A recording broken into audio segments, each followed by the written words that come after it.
a blue monster appears, leaving destruction in its wake. Saitama, a bald man wearing a cape, decides to deal with the situation.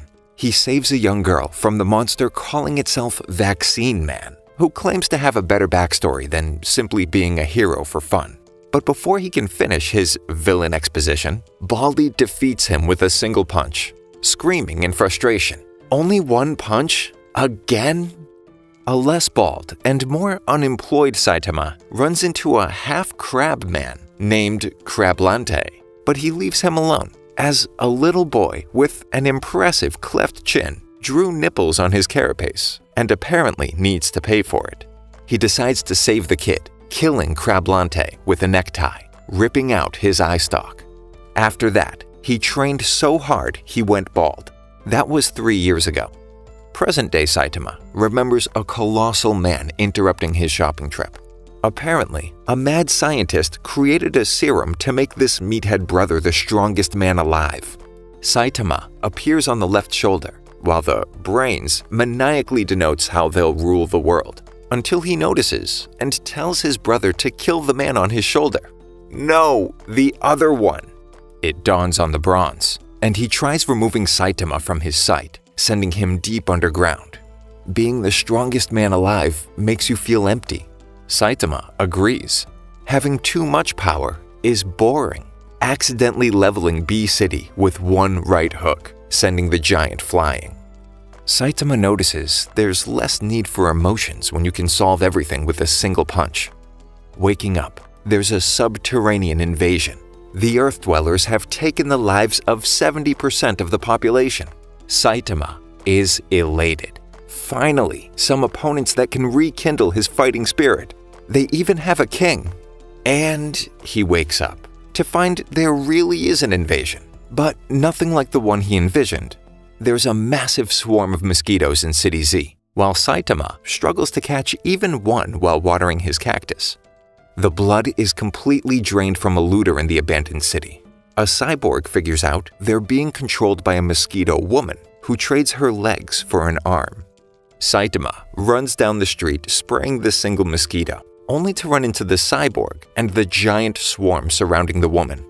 Despite setting the bugs alight, the massive amount of blood she consumes forces the cyborg to self-reflect after Saitama swats her, disappearing faster than his clothes. In awe of his strength, the cyborg wishes to become his disciple. And he's not joking. He shows up a week later, introducing himself as Janos, insistent on calling Saitama master and relaying his whole life story completely unprovoked. Basically, a cyborg destroyed his hometown along with its inhabitants, forcing Janos to become a cyborg to take revenge on said cyborg. A mysterious figure decides to capture Saitama for his genetic experiments, sending genetically modified creatures after him. Janos learns from an armored gorilla, who's also a cyborg, about the House of Evolution, a cloning lab run by clones. He launches into a monologue about Dr. Genus, who experiments with artificial evolution and who's taken an interest in Saitama's incredible strength.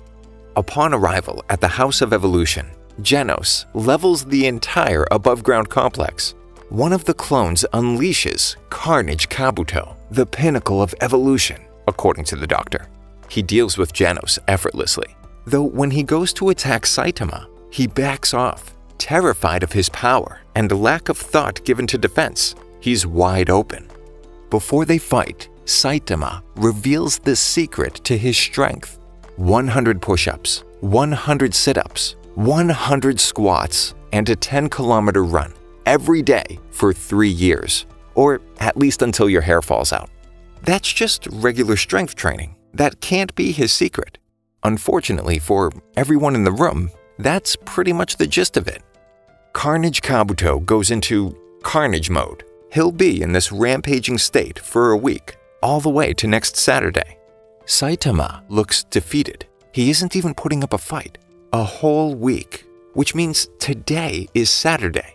He's made a grave mistake. He missed discount day at the supermarket, absolutely destroying his wallet and Carnage Kabuto. But Janos reassures him that there's still enough time to make it before close.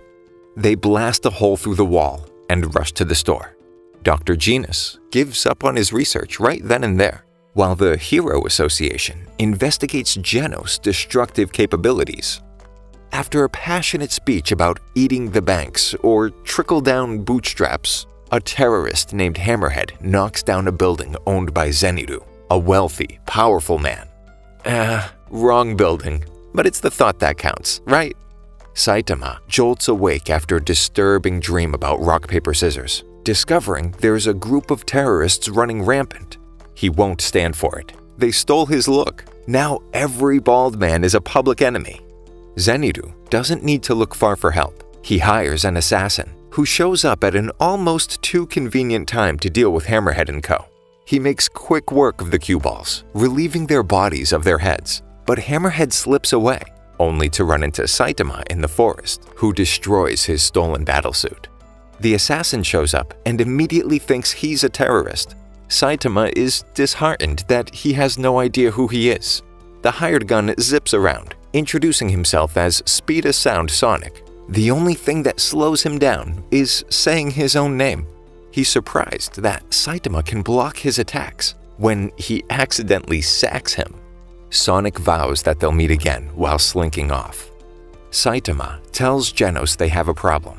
Nobody knows who he is, despite defeating more monsters than any other hero. Apparently, if he wants recognition, he'll have to sign up to be on the official hero registry.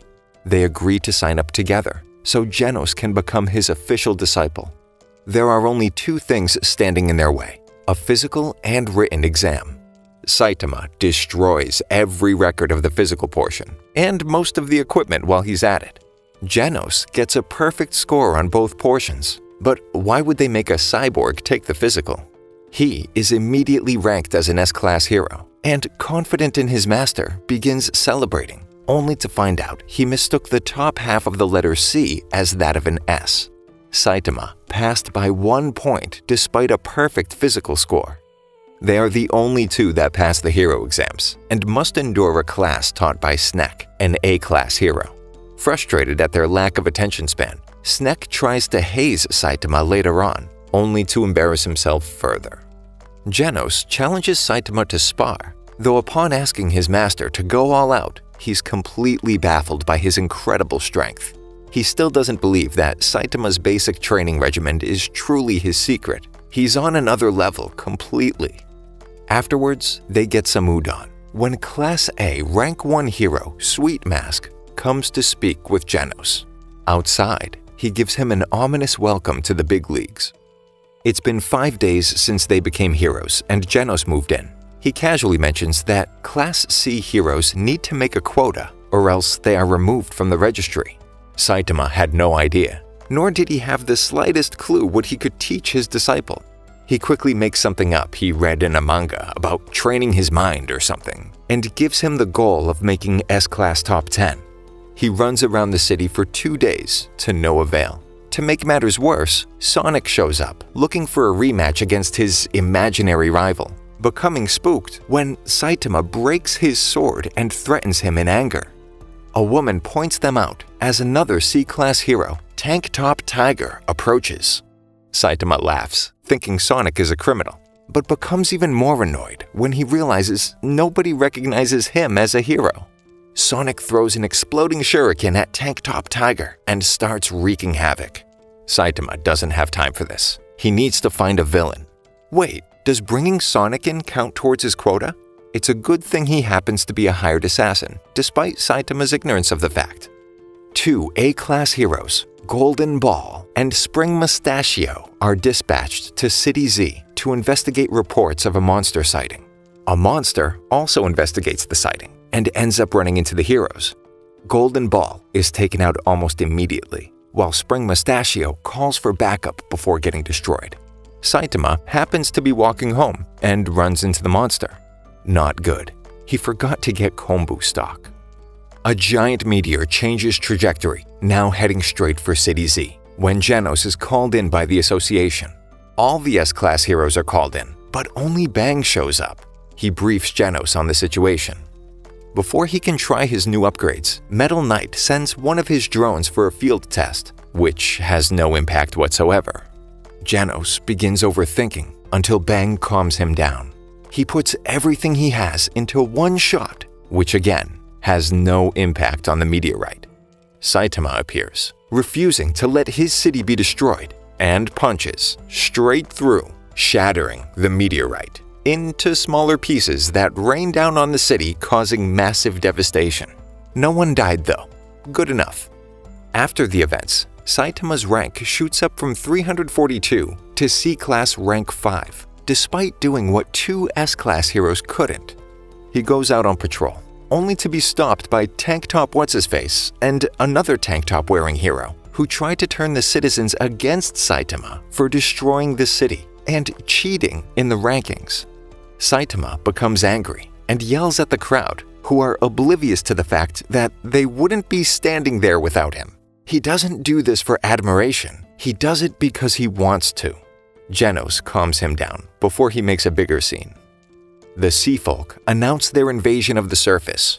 Moomin Rider races to the scene, but he's too late. Saitama happened to be walking by and already took care of it. In City J, A-Class hero Stinger defeats some of the Sea Folk who begin to emerge, while Saitama watches reports of the incident. The Sea King appears, defeating Stinger with ease as Genos, Saitama, and Moomin Rider head to the scene. Lightning Max debates whether to step in when the Sea King appears behind him, taking him out in a single hit. Two escaped convicts, Puri Puri Prisoner, an S-Class hero, and Sonic run into the Sea King, who has a tough time dealing with the former. Sonic decides to take him on after being insulted, but as it begins to rain, the Sea King only gets faster and stronger. Moomin Rider spots a lost Saitama looking for Genos and gives him a ride. Sonic escapes with his life, but not his clothes, and tells the cyborg not to bother, running past Saitama during his retreat. Saitama jumps off the bike, wondering who the naked guy was. He finds Moomin Rider's dropped phone when the Hero Association calls. Genos faces off with the Sea King, who rips his arm off while he tries to evacuate the stadium, but he's taken out while attempting to save a little girl. Not to worry, Moomin Rider is on the scene. He absolutely refuses to give up, giving a rousing speech and garnering cheers from the crowd. Saitama catches him before the Sea King kills him, interrupting his villain exposition. Q-Ball winds up and completely wrecks the King of the Deep with one punch, stopping both him and the rain. Sonic, now clothed, returns with his weapons a few seconds too late, believing the monster left.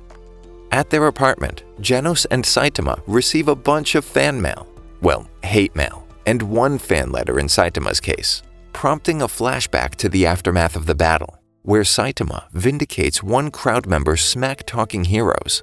He lies to them, saying it's true that he's the guy who steps in to steal other heroes' credit, making them appreciate the fallen ones. A third letter arrived from the Hero Association, promoting him to C-Class rank 1 and inviting him to a meeting to decide whether to move up to B-Class. They discuss if he's really a fake despite his record-breaking test scores. If he's for real, they'll soon find out. On his way back home, he stops for something to eat, only to find Moomin Rider, who offers to buy him a drink since he couldn't say everything in his thank you letter. At Bang's dojo, he tells Genos and Saitama that one of his students went crazy and defeated all his top disciples when someone from the Hero Association shows up, claiming there's an emergency meeting for all S-Class heroes. Saitama goes along, since he has nothing better to do. Madame Shibabawa, a seer who predicted monster attacks, has died. But with her last breath, she predicted that the Earth is in trouble, sometime within the next 6 months. Suddenly, the HQ is attacked. A giant alien spaceship appears in the sky, leveling City A. Genos looks around, but Saitama has already busted through the ceiling, boarding the ship with ease, leaving the S-Class heroes to fight on the ground. One of the aliens, Guryugunshoop, panics while Saitama thoughtlessly runs through the ship, punching everything in his path. They call Melzargard, the regenerating multi-headed alien fighting the S-Class heroes on the ground, back to the ship to help. Meanwhile, Saitama continues searching for the captain, accidentally breaking everything he touches. The heroes fighting the alien have a tough time as physical attacks have no effect, until Metal Bat finds and destroys a blue marble which kills off one of the heads. When Saitama is contacted telepathically and told to leave, claiming he's lost, the alien is more than happy to direct him off the ship, until he goes in the opposite direction. Smashing through the door, he finds the telepath who tries to intimidate him with telekinesis. But Saitama says it's a waste of time using such power to throw pebbles around, tossing one right through its head. The ship's gunner waits for confirmation, but decides to fire regardless. But the S-class hero Tornado stops the barrage, redirecting it towards the ship. Moomin Rider saves the survivors in City A, inspiring other low-ranking heroes to join him. Bang destroys another of Melzargard's heads, which leaves only one left, provoking an attack that launches him through multiple buildings. Back on the ship, Saitama smashes through the alien leader's door, who recognizes him as the strongest warrior on the planet, with seemingly unlimited energy. Before they fight, he wishes to exchange names out of respect, announcing himself as Boros, the leader of the Dark Matter Gang and dominator of the universe. Saitama begins introducing himself as a hero for fun. Make that a professional hero, catching himself, saving him from embarrassment. Apparently, when Boros became bored with being so strong, an alien seer made a prediction that he would find someone worthy of fighting. Saitama doesn't care, punching him, only to break his armor, which seals his unimaginable power. Sure, okay, he has no problem keeping up, even punching Boros' arm off. Tornado begins attacking the ship with her telekinesis, while Drive Knight warns Genos that Metal Knight is not an ally. Bang turns out to be completely fine and destroys the last of Melzargard's heads. Boros continues his relentless assault on Saitama, who is still completely unfazed by everything he says and does. He does, however, have powerful regenerative powers, but Saitama interrupts his villain exposition, but takes a high knee, sending him to the moon. He looks around and jumps back to Earth, impressing himself. It's time to end this. Saitama finally unleashes one of his most powerful moves, consecutive normal punches. But it only provokes Boros to use his ultimate move, forcing Saitama to use his ultimate move, Serious Punch, which sends him around the world, completely baffling Boros that he lost. Sweet Mask shows up, becoming furious about the results of the battle, and loses it on the S-rank heroes, while Metal Knight sends a drone to collect the alien tech to incorporate into his own. Genos wonders where his master is, as Saitama punches his way out of the ship. They ignore a furious Tornado and start casually chatting about him beating Boros. Even though City A was wiped off the map, they rebuilt the Hero Association with parts salvaged from the ship while inviting the A and S rank heroes to live at the new headquarters. A while later, Saitama faces Pluton, king of the underworld, only to become furious that he's back to beating everything with one punch. Thank you for sticking until the end. Subscribe for more videos like this.